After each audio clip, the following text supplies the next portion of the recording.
All right, let's open in a word of prayer. Lord, thank you for this day. Pray that you'll bless our time together today as we talk about some of the events going on in the world and how they relate to Bible prophecy. Bless us today in Jesus' name, amen. Well, so today I'm going to recycle my all-time favorite graphic that I did about that canary. As you know, there's in mining days, they used to carry a canary down into the coal mine, and if the canary died, canary would die before them because of any gases like carbon monoxide that were present in the mine, and they knew to get out of there. So we have the canary. It's kind of on life support now, trying to keep it alive as we get closer and closer to the end. Don't read too much into it. You can see the IV with the goldfish in it there, and goldfish crackers there for the canary. So we're going to spend a lot of time on this. Anyway, so these are some of the different platforms that we're on. You can sign onto those, and I'm still working on getting a podcast up for just the audio, so it'll help some people who have bandwidth issues. And once we get that, we'll put those in the show. I hate to use the show, but the video links on YouTube or Rumble will show you where you can go to get the audio.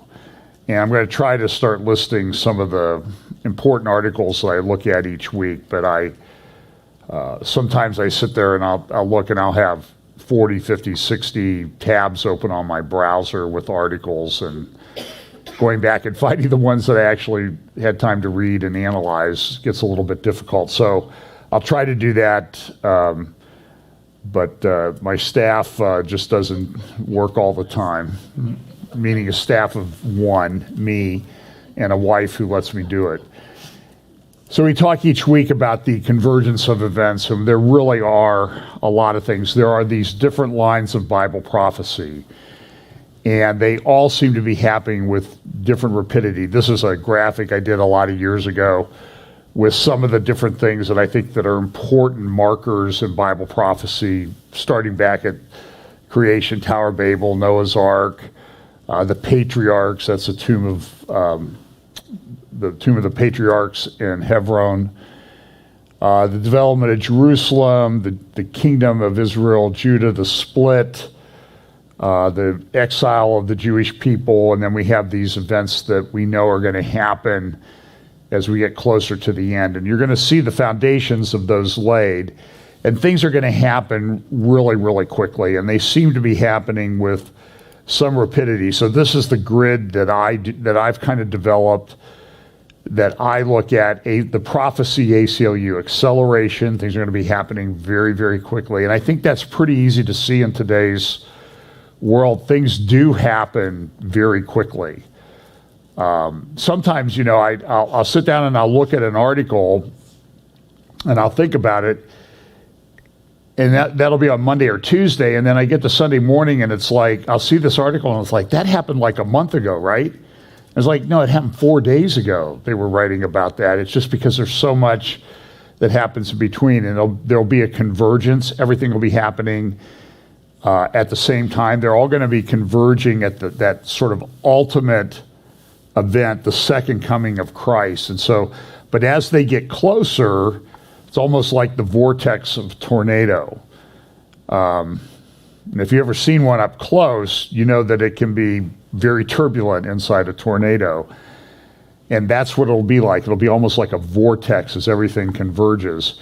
And then there's logistics. There are things that have to happen for prophecy to be fulfilled. For example, one of the views of Babylon, it's a view I don't dismiss, but I don't know that it's a view that I would say is the way it's going to happen, is that Babylon needs to be rebuilt in Iraq, where Babylon was, to be this great city that controls the commercial life of the planet.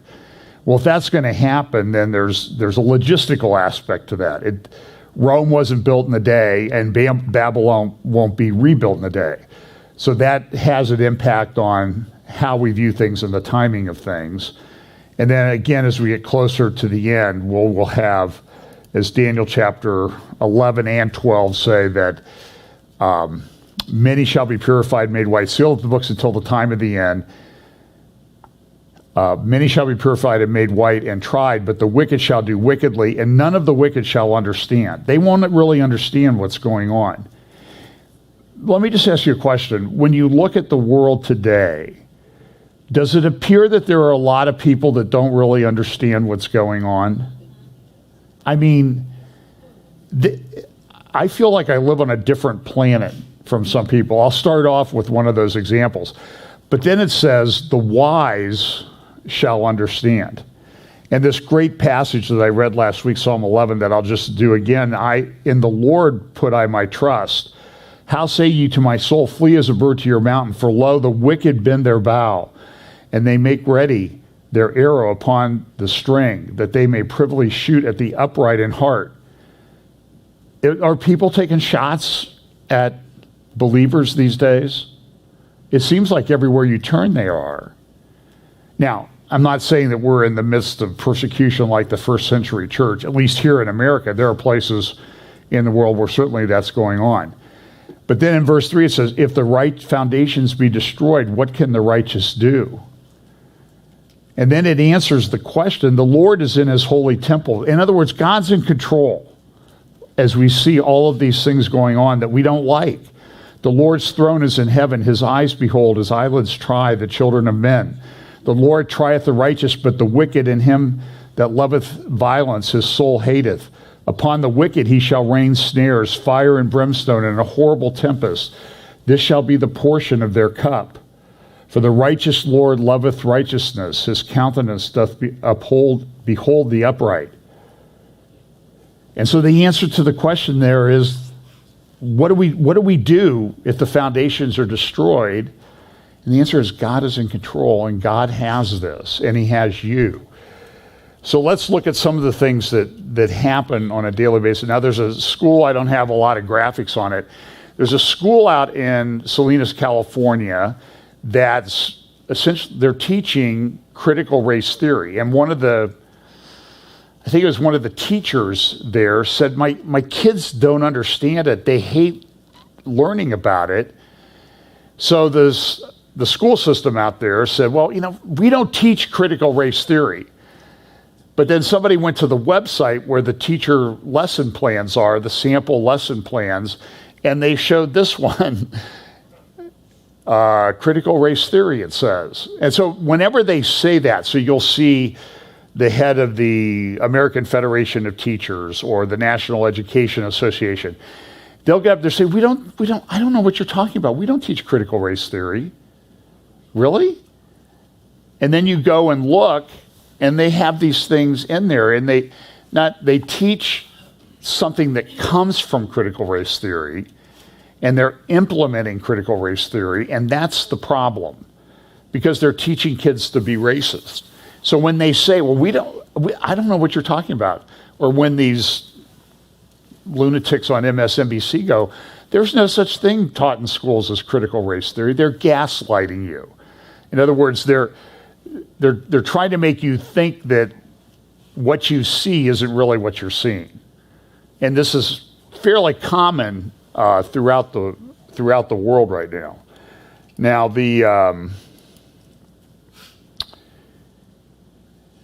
there's been some developments. I'll talk about one country in a moment. If you could zoom that out.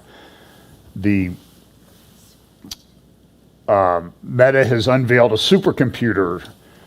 Now Meta didn't have a very good week. That's Facebook. They had one day where their market value declined almost $250 billion in one day. That's worth than almost all the other companies on the planet are worth. They went down that much in a day.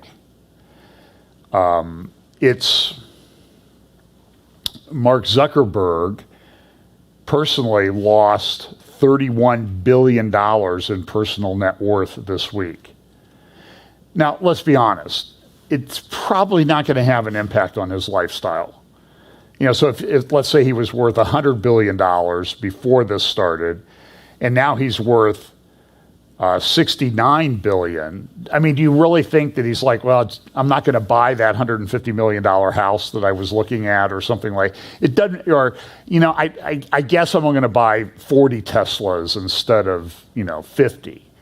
I mean, it doesn't really impact his lifestyle, but it does show that things are very volatile in the world. On the other flip side of that, Amazon went up, I don't know exactly the exact numbers, but almost as much as Facebook went down, and a day or two later. So this is a volatile world that we live in. And from economic, and I don't have a lot to say about economics today, there are going to be supply chain issues. The supply of gas and that sort of thing, and petroleum, which are important in the making of fertilizer, has been disrupted. And everywhere that I've read in agricultural circles, they're telling people you need to be prepared for a shortage of fertilizer. Well, what impact does that have? Well, if there's a shortage of fertilizer, they don't get the crop yields that they get. Crop yields have increased dramatically. I know that growing up in Ohio, we always had corn, a lot of corn being grown, and now it looks like little trees out there some summers when they get the right amount of rain. And so the corn yields have gone way up. But so the corn yields are down. Well, then what does that affect? Well, that affects livestock feed. That affects meat, lack of meat, supply and demand, price of, anybody go and check the price of meat lately? It's gone up. I saw prime steaks the other day at Costco for $28 a pound. So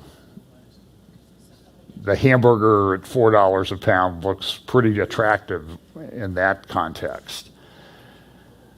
So Meta, they're building these supercomputers. I saw an article in the Financial Times the other day that Google has announced that they have now had a computer write software on its own, think through a problem and write software on its own. So we'll talk more about this transhumanism, artificial intelligence in the future. By the way, next Sunday, first hour, Brandon Holthouse. Is it next Sunday? 2 weeks. What is this? This is 6th, right? I think it's in 2 weeks. In 2 weeks, Brandon Holthouse will be here. He'll speak first hour, and then second hour, he and I will do a joint update. He's from Rock Harbor Church in Bakersfield, and he does prophecy updates all the time, and a great young preacher. So he'll be here, and then I think the last Sunday in the month, I'll be doing first and second hour. So let's talk just a little bit about Charlie Vector. I don't have too much about it. Of course, this virus seems to be, the narrative seems to be changing in many places. And it's a patchwork of things you can't figure out. And it seems like it's hard to figure out what's going on because they want to keep you off balance. It almost seems that that's what they're doing. So, for example, Youngkin was elected governor of Virginia. He came in and said, I'm stopping all mask mandates in school.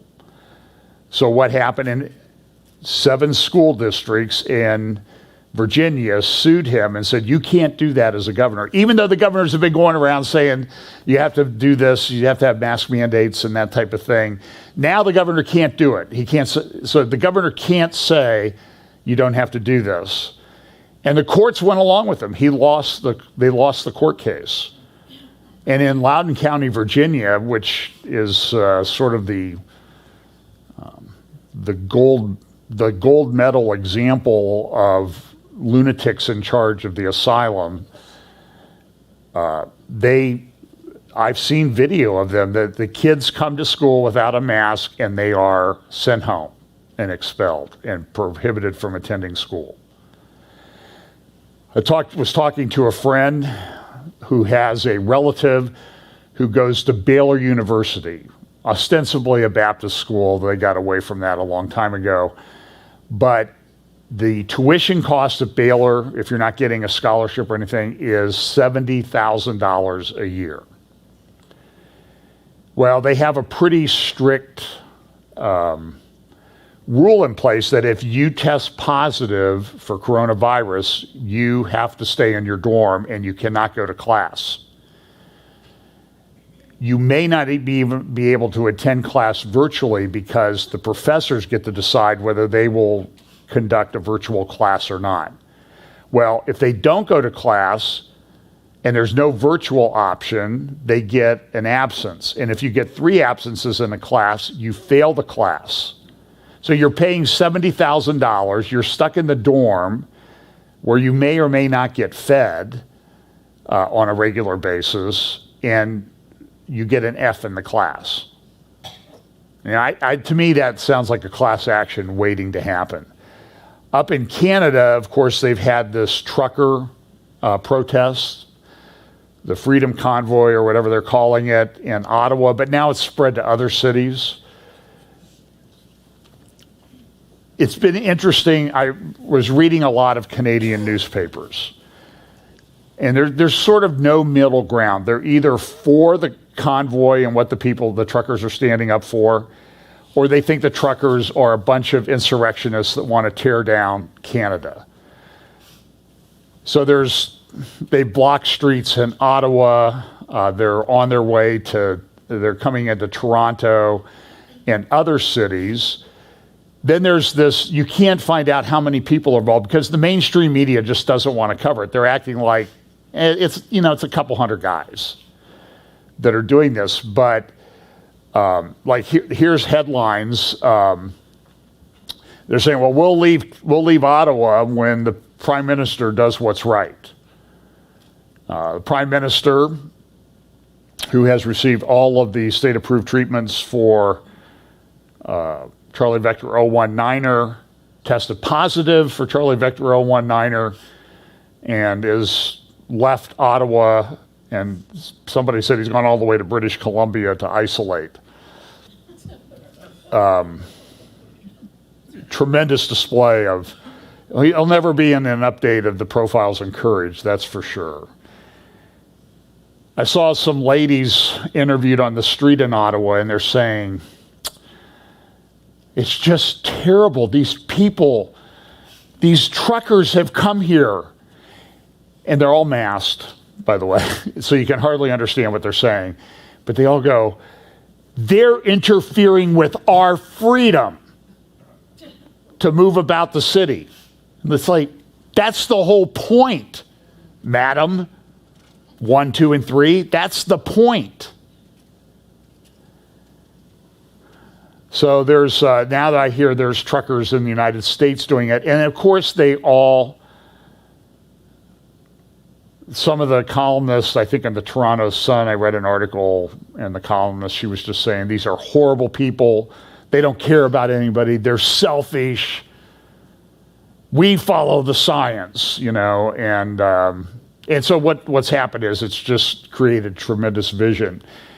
So I played you some clips of Trudeau over the past couple weeks where he said that the people who won't get the state-approved treatment and who are on the right politically, they're misogynist and racist. He's got to get all the invective words in there, inject them into the conversation. So this week he was asked a question about, are you going to go meet with the truckers? That would be, by the way, you can find plenty of examples of Trudeau in the past when there are demonstrations going on in a foreign country. He's come out and said many times, it would be great if the leader of the country would just meet with those who are protesting. And so now he has people protesting in his country, and he's out of there. He's wherever he just can't be reached. So here's a response. You'll hear a little bit of the question at first. The volume's kind of low. And then he answers the question, are you going to meet with the truckers? Listen to this. A reason that you can give as for why you will not discuss or have any negotiations with this particular group? I have attended protests and rallies in the past. when I agreed with the goals, when I supported the people expressing their concerns and their issues. Black Lives Matter is an excellent example of that. But I have also chosen to not go anywhere near protests that have expressed hateful rhetoric, violence towards fellow citizens, and a disrespect, not just of science, but of the frontline health workers and, quite frankly, the 90% of truckers who have been doing the right thing to keep Canadians safe, to put food on our tables. Okay. Now, so he's saying the state-approved treatment is mandated for truckers.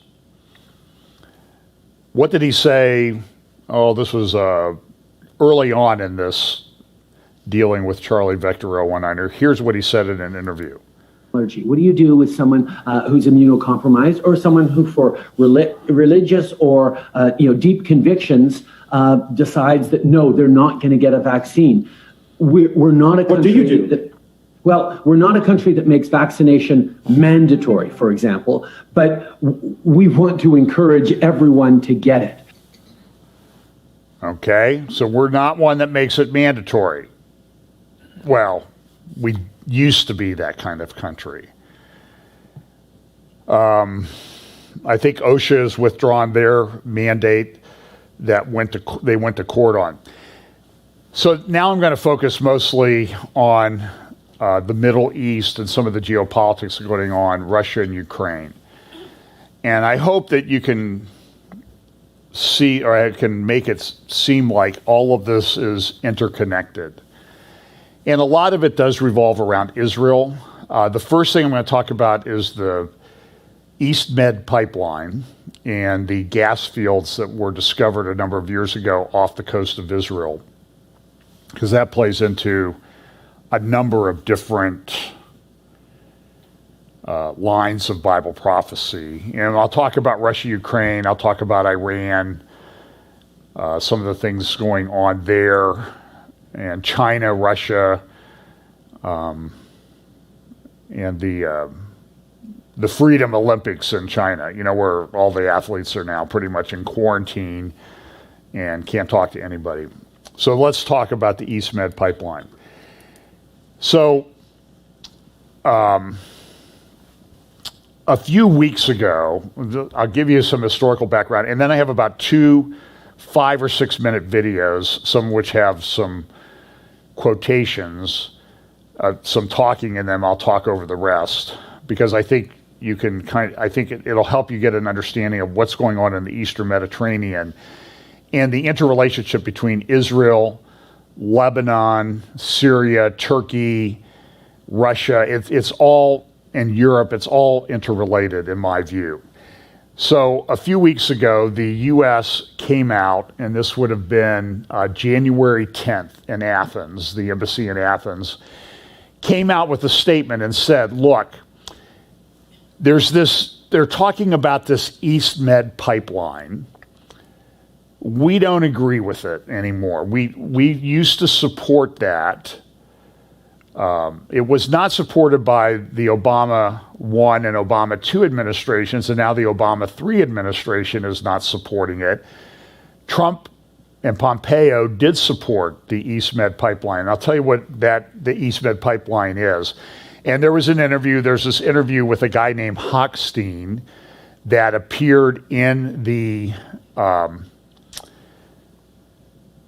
in a Greek newspaper. He's an energy advisor. He was an energy advisor in the first 2 Obama administrations, and now he's come back as an energy advisor. He was interviewed in these Greek newspapers, and the title of the article is kind of interesting. It says, article there on the right, it's in Greek, as you can see, and it's talking about this Eastmed Pipeline. So what the Eastmed Pipeline, and I'll show you some maps in a moment. Well, I can show you a map right now.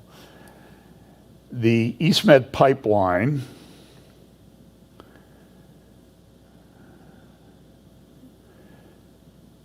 okay, somebody didn't move that slide. My assistant failed to move the slide to the proper place in the presentation. Here we go. So Israel is there in the lower center, and off the coast of Israel, they have discovered gas, a massive amount of gas. It's called the Leviathan Field. So now the question is, okay, what do we do with the gas? Because Israel, I believe, announced early on that we have enough gas for about 500 or 600 years if we just use the gas from that field. Well, that's a pretty significant find. And it also changes the dynamic because they can use the gas to power desalination plants, which help with the water situation in Israel, which, like most of the Middle East, can use water. But then there's also the opportunity, well, why don't we sell the gas? Well, Israel is a little bit isolated. We know that geopolitically and we'll talk about this as we go through the talk today, that Europe is very much dependent on gas from Russia. Well, now there is this dispute over Russia and Ukraine. Russia has cut back, in some cases, reversed the gas flow.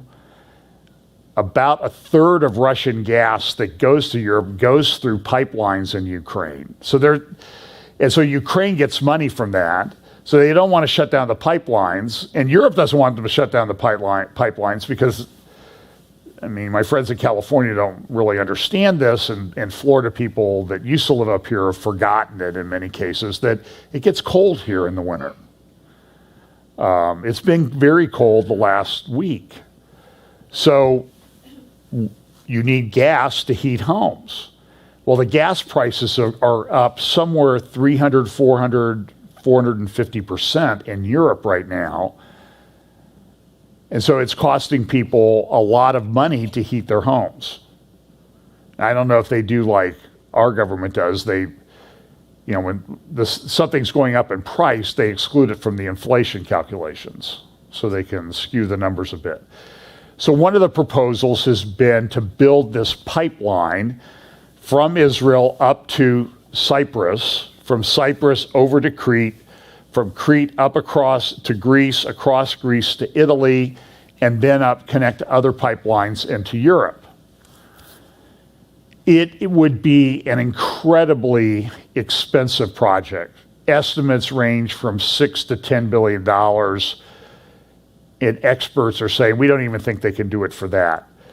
The length of time that it would require to do that would be 6 to 10 years. I mean, it's a massive project because in that pipeline between Cyprus and Crete, the pipe would have to be laid at 9,000 on the floor of the ocean, which is 9,000 feet deep in some places.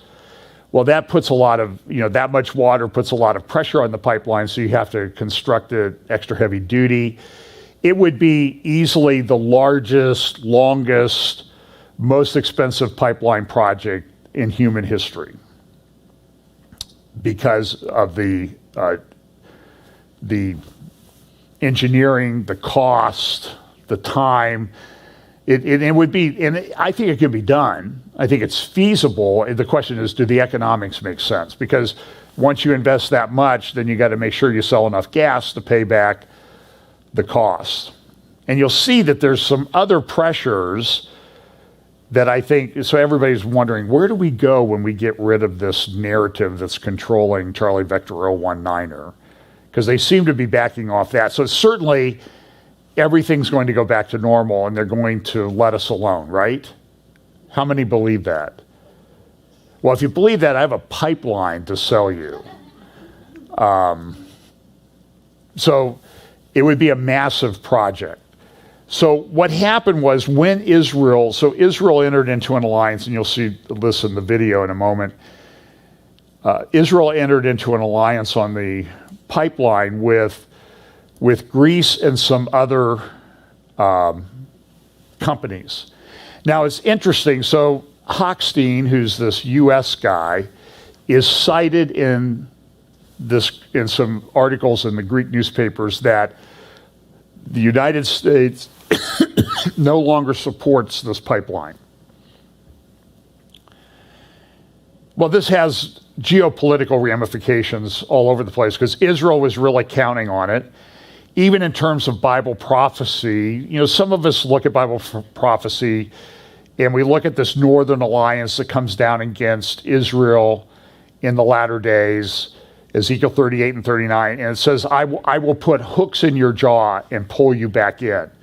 So it almost appears that this is a country leader of this coalition has been in the Middle East, but they've kind of withdrawn from the Middle East or left or been forced to leave.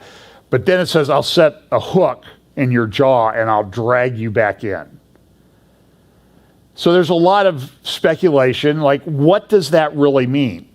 And one of the thinking was a lot of people, and I think I may even said it, maybe this gas discovery in the Eastern Mediterranean will be the hook in the jaw.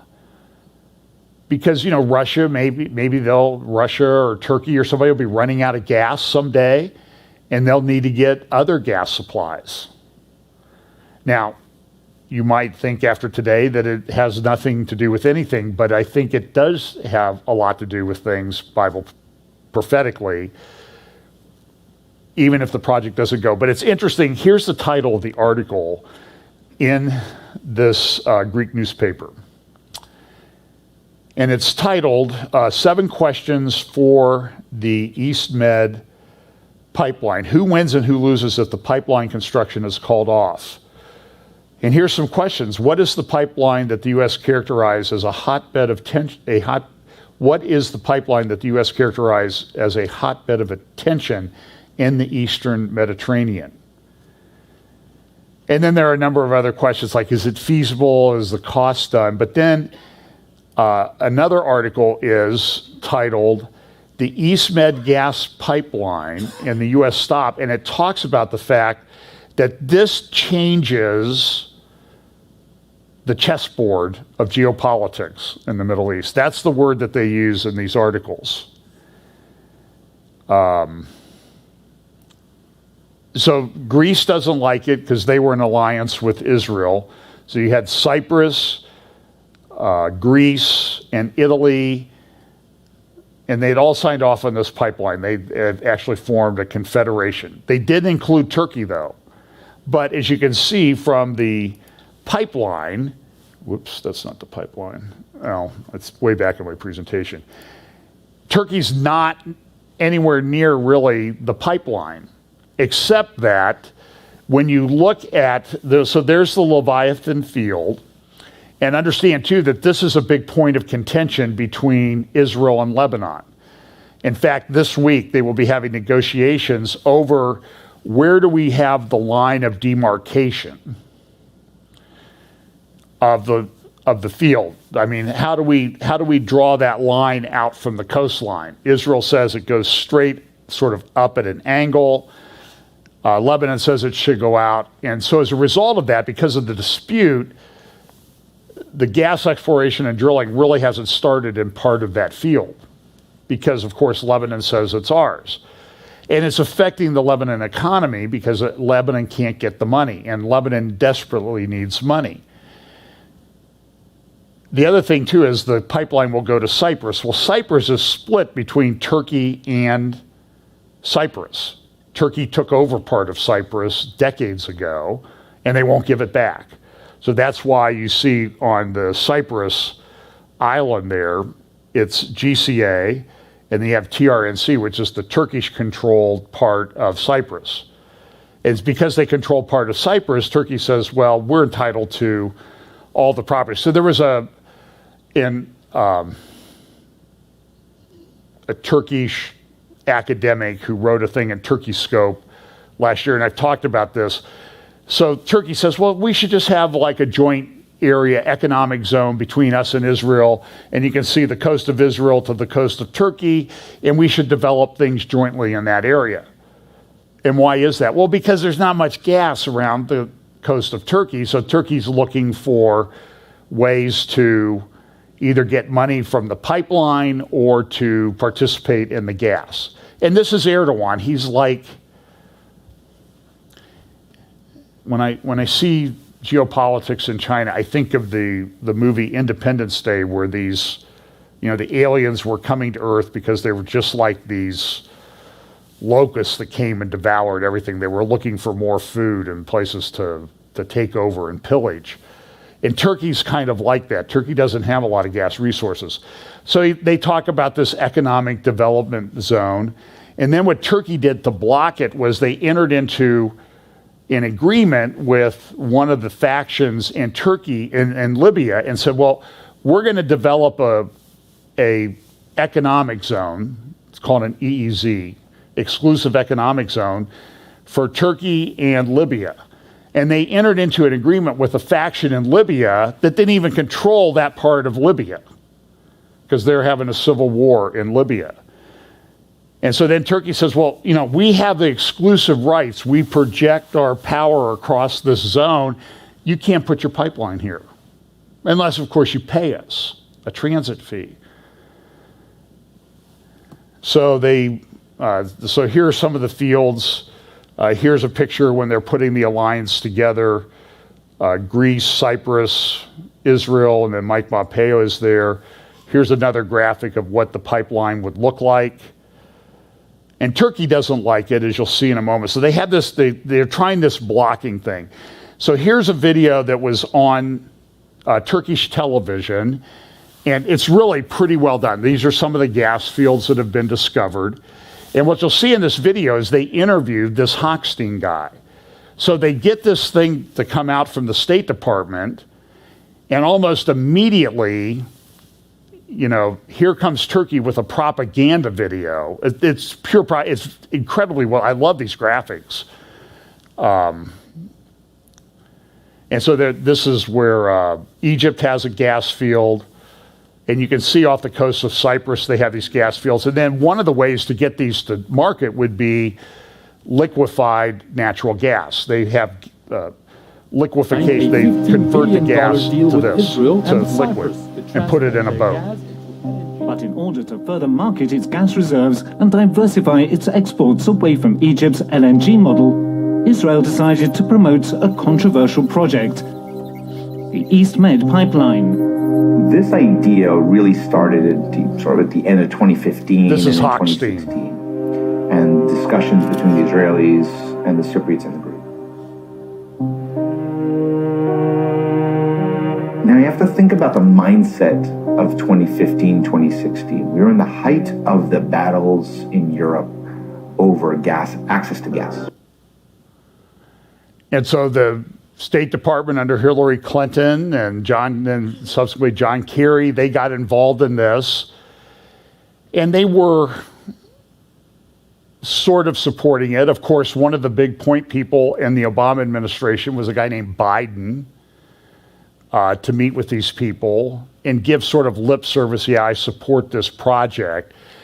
So again, the project is incredibly expensive. To the country's economy.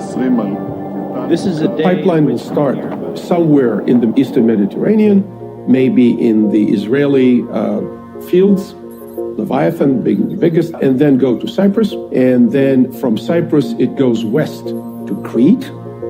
That's pretty long. Then it goes north to Greece, and then from Greece, the discussion was it will go to Italy. The problem with this is mostly economic and technological. And like I said, it would cost somewhere around $6 to $10 billion. Optimistic estimates are that it's 5 years. So understand, 3,000 meters deep, that's pretty deep ocean. Subsea pipeline in the world. Any endeavor like this is on a massive scale. The price tag is around $7 billion now, could be as high as $10 billion.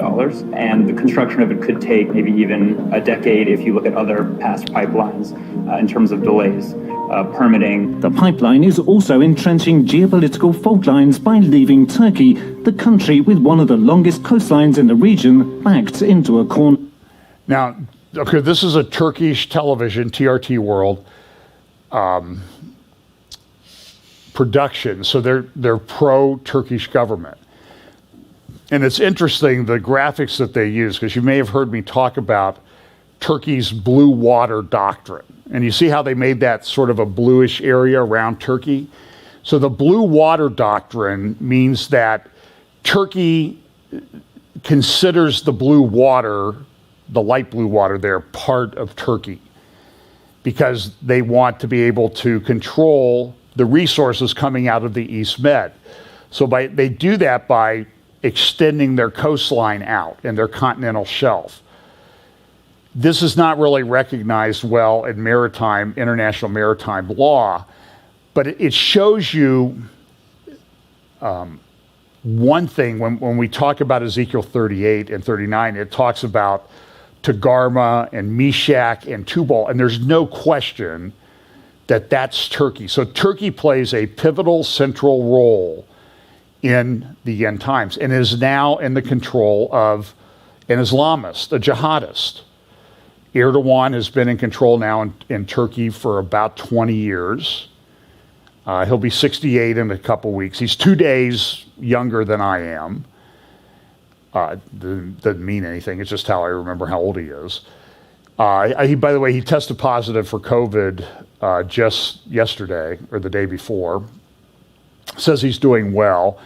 But there's always questions about when you're somebody who's like Erdogan is and the way he runs the country, he gets a cold and the country catches pneumonia. That's sort of the way that goes. So he's not well, and there's been some questions about his health recently. And Turkey has a tremendous amount, a couple thousand miles of coastline, and then you add in the islands, and there's disputed islands between Turkey and Greece. There always have been. But it's geopolitically important because, again, it's talked about in Bible prophecy. It's one of the major players. It has the largest it's part of NATO. It has the largest military force in NATO outside of the United States. It's a country of 80, 85 million. It's as large as Iran.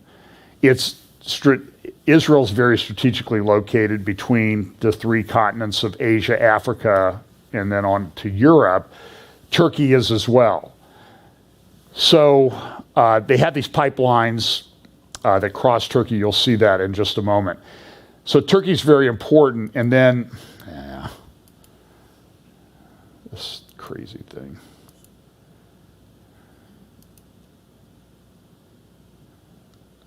The problem with this, You would need the Turkey's assistance. President Erdogan mentioned maritime routes.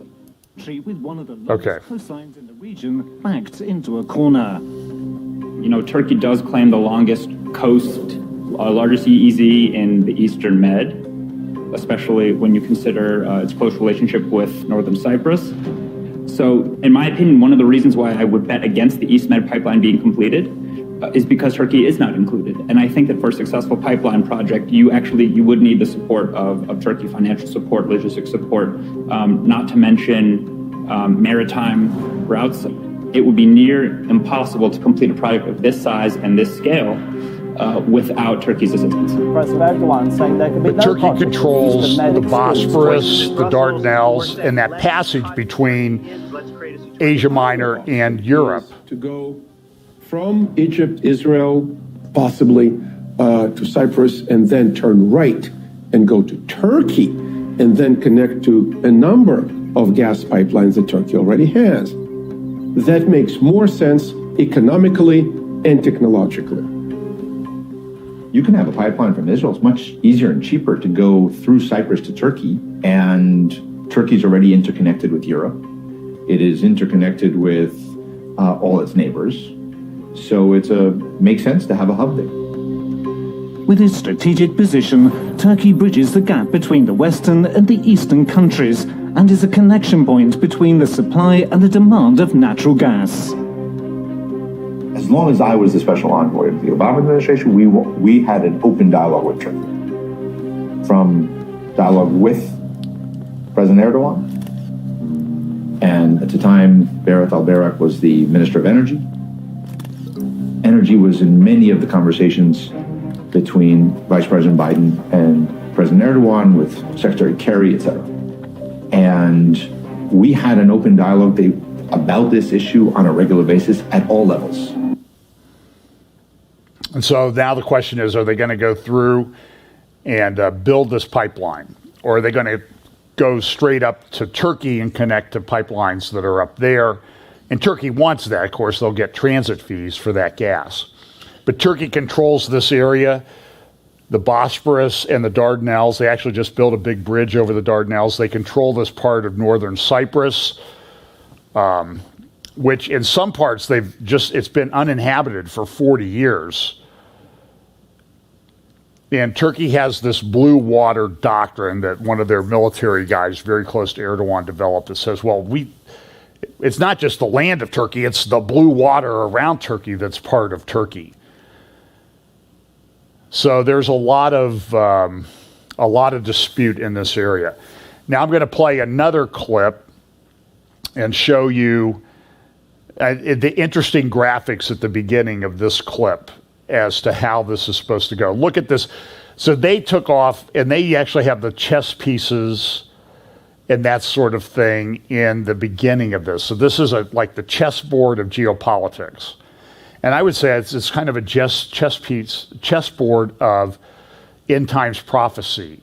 And it relates around to this area around Israel and Turkey's relationship. Turkey wants to be in on this.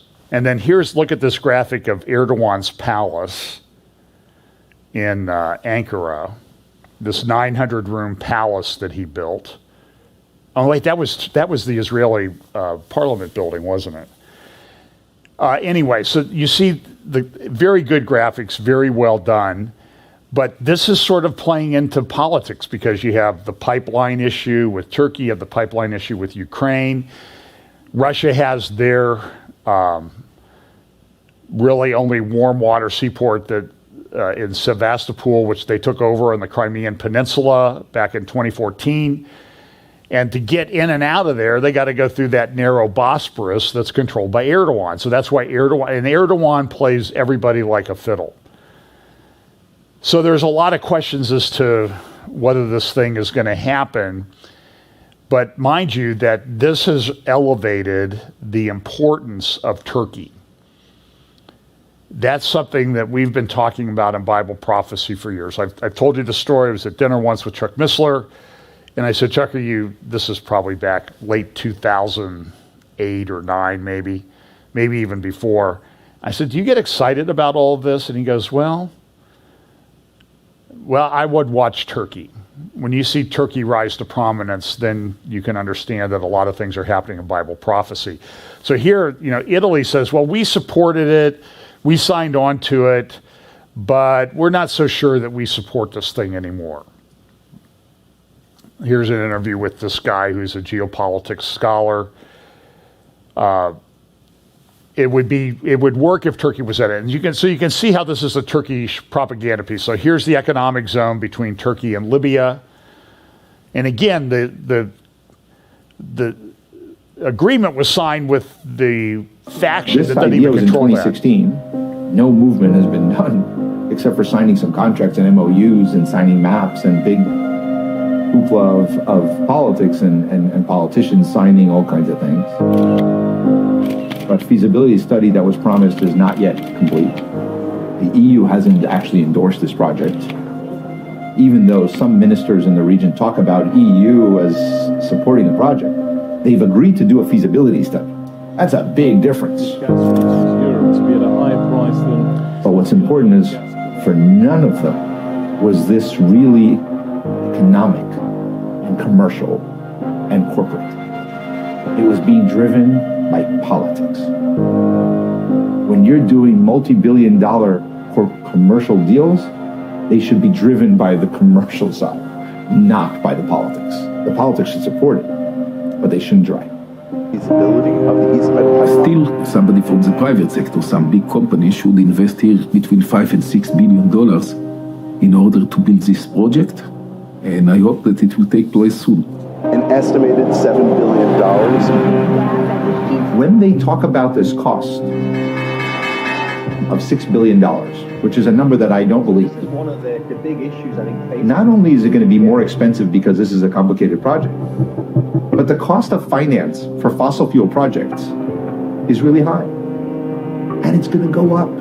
That's the penalty of fossil fuels now. You have to add a financial penalty because banks are not going to finance it Gas prices in the same way that they used to. And international financial. So you understand what he's saying is now with the push for green energy, non-fossil fuels, this project is even going to be harder to finance because we just don't finance this stuff anymore. Going to be more expensive because this is a complicated project. But the cost of finance for fossil fuel projects is really high. And it's going to go up. That's the penalty of fossil fuels now. You have to add a financial penalty because banks are not going to finance it gas prices in the same way that they used to. And international financial institutions, like the World Bank and the European Bank for Reconstruction and Development, EBRD and EIB, they've announced they're not going to do any fossil fuels anymore. So who's going to finance this thing? On the back of what contract? So all this leads me to the conclusion that this is politicians talking, but that there's no there. This is a project that should not, probably will not happen because it's too complicated, too expensive, and too late in the arc of history. Too late in the arc of history. So this is, the European Green Deal. They're not going to support this. We don't support fossil fuel projects anymore. I am personally quite skeptical about the Eastmed Pipeline. Firstly, because it is a political project. And it's a political project that has, as a rationale, indeed, the exclusion of Turkey. Then there's a second reason, which really is economic in nature. This is not an economically, in my view, viable project. I mean, the way in which energy markets have been developing, and particularly so, I would say, over the course of the pandemic, really make the building of a very expensive gas pipeline at a time in which we are talking about a Green Deal, energy transition, in a sense sort of belong to an age that no longer exists.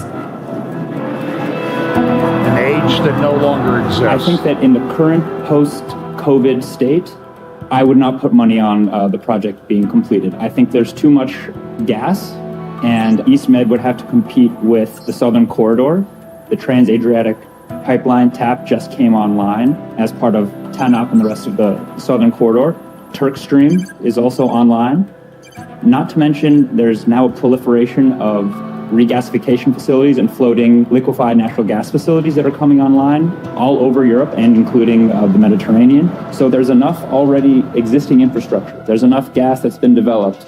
We don't need another pipeline like this necessarily. expensive project like pipeline, would that natural gas? The Eastmed Pipeline, if you look at it on paper, is actually counter to How many of those were actually energy moving? trends that we're seeing today.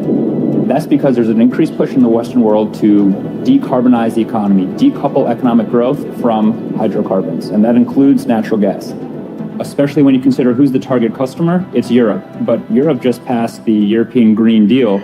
We'll stay on course to become the first climate-neutral continent. The European Green Deal is a set of policy initiatives that promote efficient use of resources, with the aim of making Europe the first climate-neutral continent by 2050. We know, for example, that our current fossil fuel economy has reached its limits.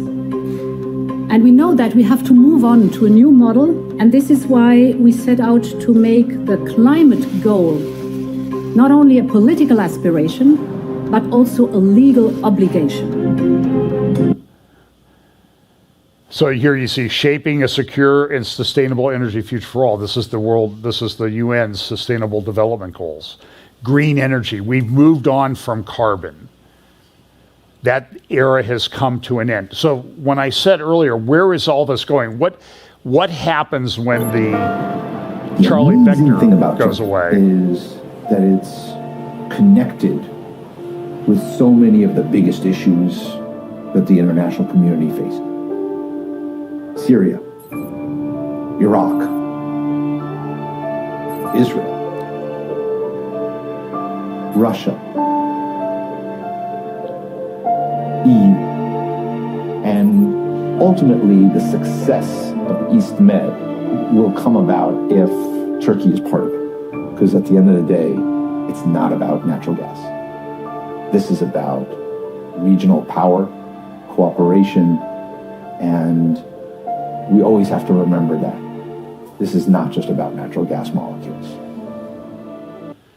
Okay, so I hope you can understand where all this is going is that, so now the U.S. has interfered with this, and it's going to affect the U.S. relationship with Israel, I think. It's elevating Turkey, which is what we've expected to happen in Bible prophecy all along. Even though Turkey's in horrible economic straits, it seems like Turkey keeps getting away with things. It's like, as Seth Fransman in the Jerusalem Post a couple weeks ago had a great article, and he goes like, yep, there goes Erdogan getting what he wants again, doesn't have any money, his support is failing at home, and he gets everything he wants. I'm going to suggest to you that there's a supernatural thing going on here in terms of Bible prophecy. And Turkey's very important, Ezekiel 38 and 39. I also think Daniel chapter 8 is about Turkey and Iran. Now, there's a question as to whether that's a future prophecy. I happen to think that it is. But you saw the things. The fossil fuel era is over. We have to change things. And then you saw, as they were talking about the Wall Street, they had the picture of the girl with the mask on the statue. And I'm going to suggest to you that what they're doing is, this is all part of the Great Reset and the Great Narrative that Davos has talked about. And all these people that you see, they're all part of Davos. I had a clip, I didn't put it in, about Trudeau. From 2017, Klaus Schwab came to the Kennedy School of Government at Harvard. And he was sitting there having a talk, and he goes, we have this wonderful global leadership school, and all these great leaders have come through it, like Trudeau and France and Argentina. And he goes, in fact, when I meet the cabinet of Canada, I know over half the people in the cabinet of Canada that are running things. So don't think that this World Economic Forum thing just came out of nowhere. It actually came originally out of the Club of Rome and some other organizations. And now this is sort of where it's ended up in the World Economic Forum, the Great Reset and the Great Narrative. So now the Great Narrative is, well, you don't need carbon anymore. We're just going to change. And so my thinking is that when the narrative shifts, it's not going to be so much about Charlie Vector. It's going to be about green energy. And it's going to be an emergency. And we need to lock you down to prevent you from using too much carbon. And it's going to be part of the social credit system and the social credit score that they're going to give you as to how much you can participate in the economy. So it's all very connected. And you saw this last graphic here in this video where he talked about the different things that are tied together, Israel and Syria and Iraq and Russia and the EU and everything connected in this area. I do think this plays quite a bit into Bible prophecy. And here's an ancient map, and you'll see that Gomer, Togarmah, Meshach, and Tubal, that's Turkey. That's Turkey. You could even, I think some people say even Magog is partially part of Turkey as well. Turkey is very, very important in Bible prophecy. That's an ancient old map. The world is known to the Hebrews according to the Mosaic account. So this is very important that the United States interfered in this and said, stop it, because nobody's going to finance something it uses carbon, fossil fuels. We're getting away from that. Now that's a pipe dream in my view. They're not going to be able to do that. You saw those windmills there. Half of those windmills weren't even turning out there in the ocean. what happens if there's no wind? Or you live in Ohio where you don't have a lot of sun, or you get snow on your solar panels for a while. We saw what happened in Texas last year. That'll happen all over the world. But then that's what they got. Now they have their climate emergency, and they can institute their emergency control measures. At the heart of this, there are two podcasts I would recommend that you listen to. Frank Gaffney, midweek on Secure Freedom Radio, had a guy on named Abramowitz, a Jewish man. Don't think he's a believer, but he's raised in the Judeo tradition. And he said, listen, what's going on here is ultimately a spiritual battle that the leftists and Marxists, and I've talked about this by Michael Walsh's book on The Devil's Pleasure Palace, The Rise of Critical Theory. Highly recommend that you read it to understand how long this has been marching through the institutions. And ultimately what's going on is that this is a religion that they have. And it manifests itself in a number of ways, but it elevates man. And then you have these people come in like Mark Zuckerberg and Elon Musk, and they say, well, we're going to go to virtual reality, and you won't even need a job. And we'll have a universal basic income, and you can sit and play games if you want to. You don't have to work. We'll make sure you have enough to eat, and you can go play on your video games that we make money off of. But ultimately, it's a spiritual battle, because what are they doing? Man was created in the image of God. Now they are creating God in the image of their technology. And this is an epic spiritual thing. This is the Tower of Babel being repeated in our time. This is a major thing. So Mr. Abramowitz on Secure Freedom Radio today talked about this at length. And then a guy named, he was on Bannon's War Room yesterday, first hour. You can find the podcast on Rumble or warroom.org. Joe Poulos, I think is his name, Poulos, and he has a book coming out that's talking about, in fact, they're having a transhumanism conference up in Cleveland in a few weeks. Joe Allen, who also is a regular contributor at War Room, will talk about this transhumanist thing. And it is, I think Joe Allen has essentially come out and said, this is satanic.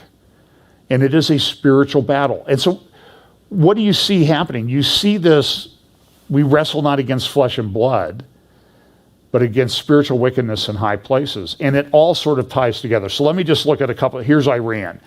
So there's these negotiations going on with Iran. This is an article from The Spectator from a couple weeks ago. And what did they do yesterday? So they have Iran in a corner. The economy is failing. The people are upset. And the country may go. So what does Biden do yesterday is he lifts some of the sanctions on Iran.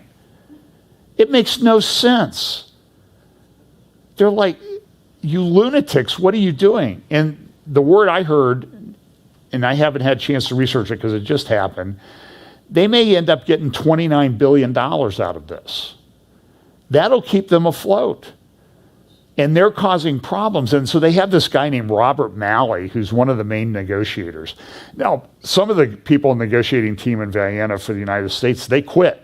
3 of them quit because they thought for lack of a better term, the Obama administration was acting like Neville Chamberlain did with Hitler back in the late 1930s, where he just sort of signed everything away. Remember, he came home and he held up that piece of paper and said, here is peace in our time. Well, how long did that last? But this is the model that we're following. The history is repeating itself. So here's the article from the Wall Street Journal. Differences splinter U.S. team negotiating with Iran on nuclear deal. So this Robert Malley guy is in charge, is one of the main negotiators for the United States. He used to work for a company called International Crisis Group. He was the CEO, and They specialize in appeasement. They try to settle everything. Someone who's been a trial lawyer for a long time, very few cases get tried anymore. They really don't. Because everybody tries to get you to settle. So Malley is a guy who's settling, but here is their brochure from back in 2010 celebrating 15 years of International Crisis Group and featuring, well, let's talk about one of the great people on our board, our executive board from the beginning is who else? George Soros. There he is. That's the brochure. That's the national copy of the brochure. So here's what an article that was written back in 2021, October. Iran pushed to revive the nuclear deal, but prepare for worse outcomes. So here's what one article said. I read about this. Diplomatic sources have described Robert Malley, the U.S. Special Representative for Iran, who is leading the negotiations in Vienna, as the most dovish official we've ever seen. In fact, the former head, this is from the Spectator article, the former head of the International Crisis Group, a think tank devoted to dispute resolution, the very embodiment of the doctrine of softness, has bent over backwards so far that, as one official put it, he now speaks to Tehran from between his legs. The talks began with a spectacular American misstep. As soon as the starting gun was fired, U.S. negotiators amazed international partners by tabling a proposal that was so generous that the Iranians had to rub their eyes to believe it. In the minds of the Americans, this was a take it or leave it offer straight out of the box. But it didn't come away that way to Iran, because Iran doesn't negotiate this way. They see you make that offer and they think, oh, well, how much more can we get? They don't talk in terms of take it or leave it. It's how much are we going to get from you and wear you down and do this. So this is, so the other thing that's going on, so you see these attacks that are taking place in the United Arab Emirates. They're coming from the Houthis in Yemen. Drone attacks, missile attacks, those are all Iranian sponsored. As someone said in an article I read this morning, listen, the Houthis aren't making that stuff in Yemen. They're getting it from somewhere. And they know how to use it, and they may know how to assemble it, but they're not manufacturing this stuff. So as I've said, this whole issue with the drone technology and missile technology is upsetting the balance in the Middle East, and Tehran's using it.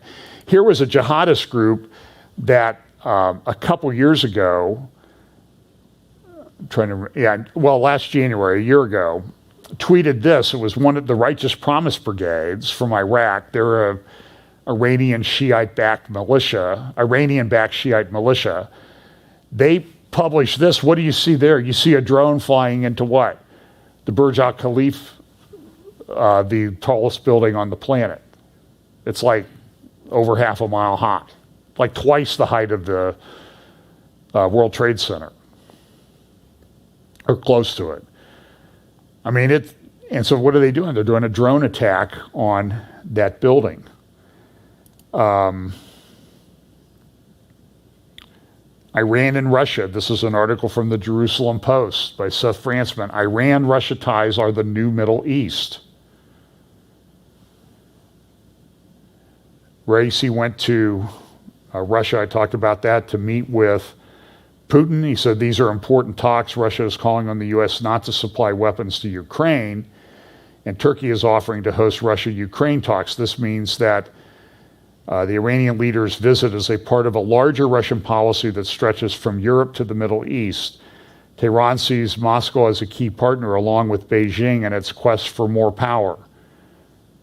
The visit may become a turning point in political, economic, and trade relations between Iran and Russia, and it may also be effective in ensuring security, economic, and trade relations in the region. So do you see the alliances forming that we've talked about in Bible prophecy for years? But now they're really, they're chiseling them out of stone. They're not setting them in, they're not pouring the concrete. They're chiseling them out of stone at this point. So here is, this is Raisi getting in Russia. We had this kind of strange meeting that he had with, in the age of Omicron, things were sort of ultra socially distanced. What is that, about a 20-foot table? Hey, how you doing down there? And here's another angle of it. Looks even worse from this angle. And so even the Wall Street Journal had a big editorial the other day. Why are Russia and China building up Iran? They had joint naval exercises in the South Pacific, Russia, China, and Iran. Why is this happening? Well, it's happening because I think it was prophesied that it's going to happen. Here is a village in Lebanon, Syria, and who do you see there? You see Ayatollah Khomeini, Bashar Assad, and Nasrallah and the Hezbollah flag. So here's a report from INSS that said, listen, we need to, stopping Iranian entrenchment in Syria, time to lower expectations. So the Israeli defense policy is, we're going to stop this. We're going to bomb here, bomb there, shoot a missile here, take out this guy, do this. And so this security expert writing for Institute for National Security Studies in Tel Aviv, associated with Tel Aviv University, says we need to probably lower expectations as to what we're going to be able to do. Israel is facing a very complicated situation. It really is. Here's what this article says, and it's Israeli intelligence figures have presented optimistic assessments about stopping Iranian entrenchment in Syria and the ability to drive a wedge between Bashar al-Assad and Tehran. However, Israel is still far from achieving a strategic objective, driving Iranian forces and proxies out of Syria and restricting Iran's influence in the country. And the expectation that Assad and Russia will do the work for it is mistaken. Assad does not have the power to force Iran to leave Syria, and there is no other entity that can earn the loyalty that Tehran has bought with blood and treasure.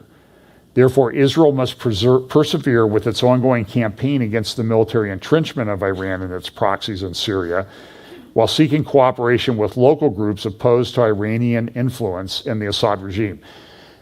It's a short way of saying is, look, what Iran has done is, Iran doesn't really send many troops to Syria. They come in through social services and local groups like Hezbollah in Lebanon and also over in Syria, and local jihadi groups. And so Israel kind of needs to do the same thing. And Israel's done a great job on that. They've done that. That's how they got into things in Tehran. But what this article says is this picture is more complex than the Israeli military has described. Iran's military and civilian entrenchment in Syria continues, albeit adjusting to changing circumstances and with more limited scope than was originally intended. And this is what Soleimani intended to do. There's always these things that come up every month or so now. Well, they're losing their charm in Syria.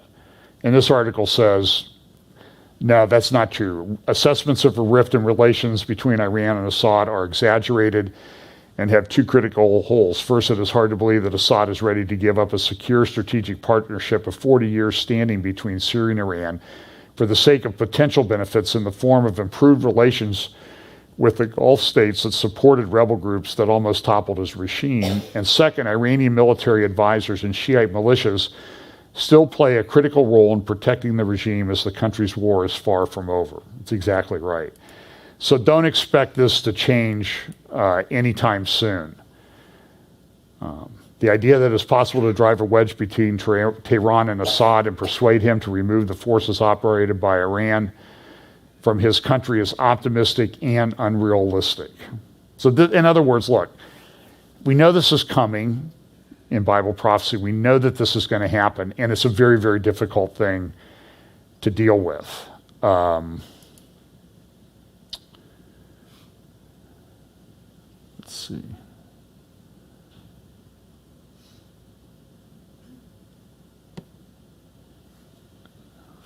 Well, so here's another article from the Jerusalem Institute for Strategy and Security saying Iran's drones tipped the balance of power in the Middle East. I talked about that quite a bit. So let me just talk real quickly about Ukraine and Russia and what's going on there and what it means, and is this going to be solved? This is a great map in this morning's Washington Post about the difficulties that Russia would have in invading Ukraine. They are estimated to have about 70% of the troops that they need. They have over 100,000 troops massed on the border. They want to take over Kiev. Well, the quickest route to Kiev is from the north, geographically, but it's also geographically impossible because there's marshes up there in Belarus, and they're not going to be frozen over forever. And then you have to go, the quickest route is through the Chernobyl, remember the nuclear plant that melted down? When was that? 40 some years ago, I think, now? 1981? Well, I don't remember. It was a good while ago, and it's still an exclusion zone. It's still ghost towns there. So they can't really go through there because of the radioactivity. So they're going to have to come into these other places. Now so they've taken over the Crimean Peninsula back there in 2014. And I think I told you that there's a kind of a spiritual thing that's tied into this. I had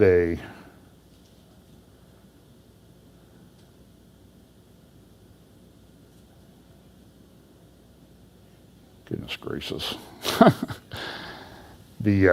Well, at least I have my midweek one ready this week. I don't have to prepare it. I spent about 10 hours the other day trying to get a midweek done, and it spent all day, and now I have too much for today again. So anyway, so Russia took over Crimea back in 2014. Before they took that over, remember I told you that Putin had taken an icon, the Lady of Kazan, Kazan, Madonna and child icon, the most important icon in the Russian Orthodox Church, and flown it around the Crimean Peninsula. He had gotten that back from the Roman Catholic Church. And if you look, there was a meeting he had with John Paul II in the Vatican in 2003, and the icon sat right between them. John Paul wanted to take it to kind of heal the rift between the Russian Orthodox, the Orthodox Church, and the Catholic Church, but he got too ill, so he sent Cardinal McCarrick to take it back in 2004 and present it to the Russians. And this is a very important icon. So and this also plays into the Ukrainian thing, because Ukraine has its own Orthodox Church. Russia wants to, and Russia doesn't think that that's a legitimate church. So even though Putin's not very religious, the Russian Orthodox Church is very nationalistic, so he thinks that that should be what's followed in Ukraine. So there are Russian-speaking areas. There's, it's called Luhansk and Donbass on the east. They're ethnic Russian. There's some talk, there was actually a bill introduced in the Russian parliament the other day to declare them separate nations so that Putin could go in and take them over. It's pending before the Russian legislature right now. They're talking about it. And if that happens, he could say, well, they're independent countries and they've asked me to come and help them. And so that way he gets away with saying, well, I didn't invade. I'm on a social visit with these, my troops are here on a social visit with these breakaway countries, independent countries. Now, part of that, though, will undermine, there's always a downside in geopolitics, because if he takes those countries are part of Ukraine right now, and they vote pro-Russian people into the Ukrainian government, which undermines the Ukrainian government, so Putin would lose that little bit of leverage. It's all very complicated. So then on top of that, this week, you had this meeting taking place. This is an article from a couple weeks ago in the Financial Times of London, January 22nd, 2022, the demand for a new global order. Now, it's always interesting when these secular papers and articles use the language that we use in Bible prophecy a lot. New global order, new world order. And so Putin and Xi had a teleconference back in January. And then this week they got together in Beijing on the opening day of the Olympics and had a big meeting. They were against Russia or against the United States. And they came out with a couple important things. They came out with a statement. And it's interesting, in that statement, it was like 6,000 words, so it was pretty wordy. It never mentioned Ukraine by name. But China said they would support Russia and vice versa. And Russia said, yes, we believe, in the meeting they said, yep, Taiwan is historically part of China. So what does that mean is going to happen is I think that means that if an invasion takes place, they expect that they're going to be sanctioned. So they've entered into a big gas and oil deal to supply gas and oil to China. And they're also going to be bringing Iranian oil and gas into that. And Iran controls, with Qatar, the largest natural gas field on planet Earth, the Pars field in the Persian Gulf. So some people think they'll attack after the Olympics. They're not going to do anything to spoil Xi's international coronation party. Here's a copy of the first page of the legislation introduced in the Russian Duma to declare these as separate states. And then some think that if the United States can't have two wars at the same time, Biden came out today and said our troops aren't going into Ukraine at all. He sent 3,000 to Europe, but we're not going into Ukraine. Some of the European countries are selling decommissioned artillery and military equipment. In other words, used stuff to Ukraine. But some think, well, if we're tied up in Ukraine, then China's going to make a move on Taiwan. They've already taken over Hong Kong in violation of treaties. What do you think they're going to do? There was also a report today that at the same time that this is happening, that the UK has resumed arming Turkey, even though there's all these human rights violations going on in Syria. And there's talk that a Turkish invasion of Syria, ostensibly to get rid of the Kurdish problem, or deal with what they call the Kurdish problem, is imminent. It could happen anytime. And then we also had this ISIS guy that was killed this week. So there's a lot going on geopolitically.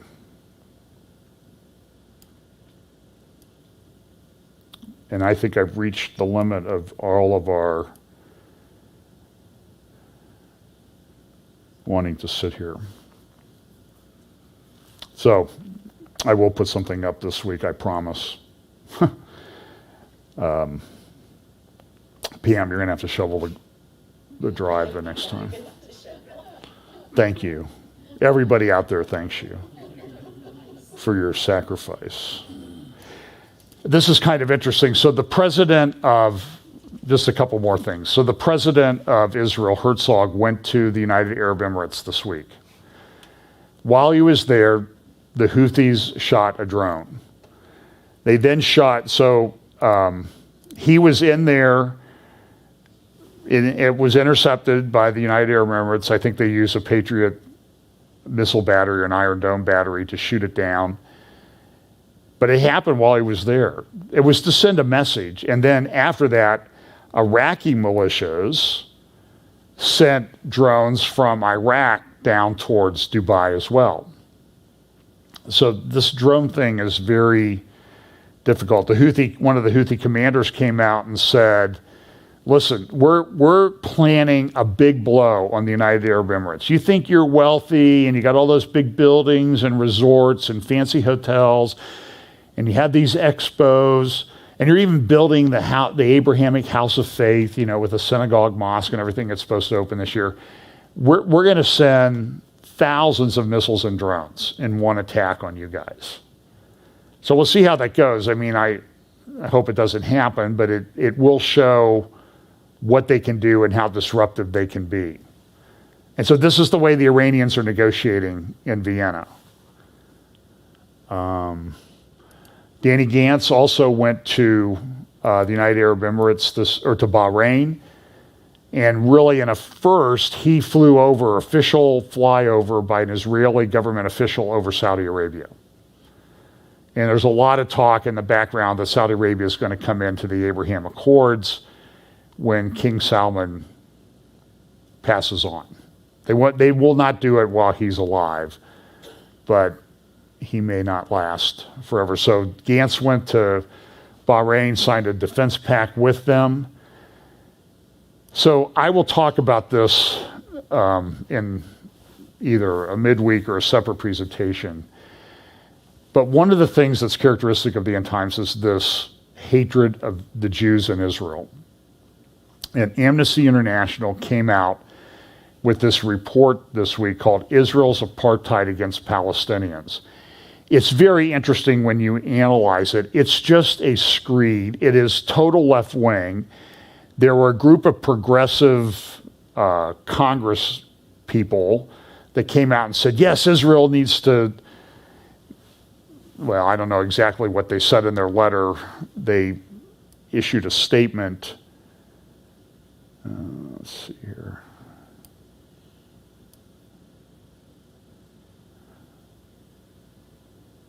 I had a copy of it.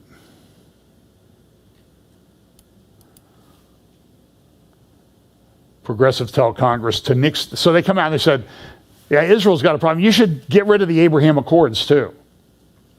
Because we don't like it because, and they said, underside grassroots and advocacy organizations call on members of Congress to embrace a U.S. foreign policy toward Palestine/Israel. They don't mean that.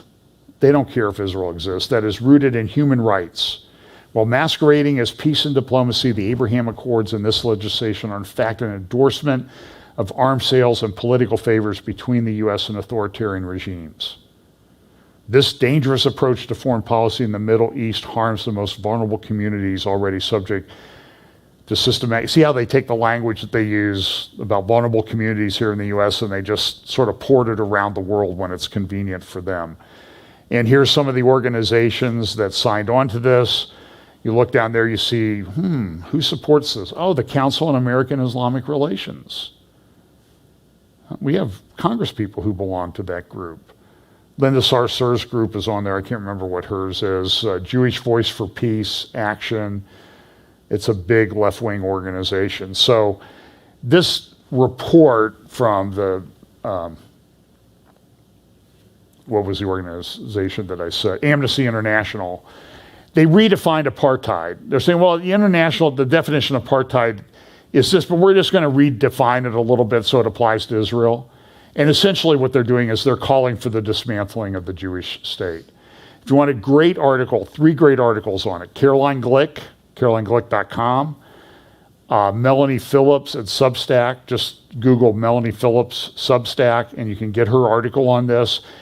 And then probably the best article I saw was Camera, C-A-M-E-R-A, camera.org, Committee for Accuracy in Middle East Reporting, Camera. Dexter Van Zyl and some others are associated with that, and just a great organization, really does a good job on reporting on the Middle East. So look, we live at a very interesting time. There's a rise of this anti-Israel settlement, which I think is prophetic. There's an alignment of nations that I think is prophetic.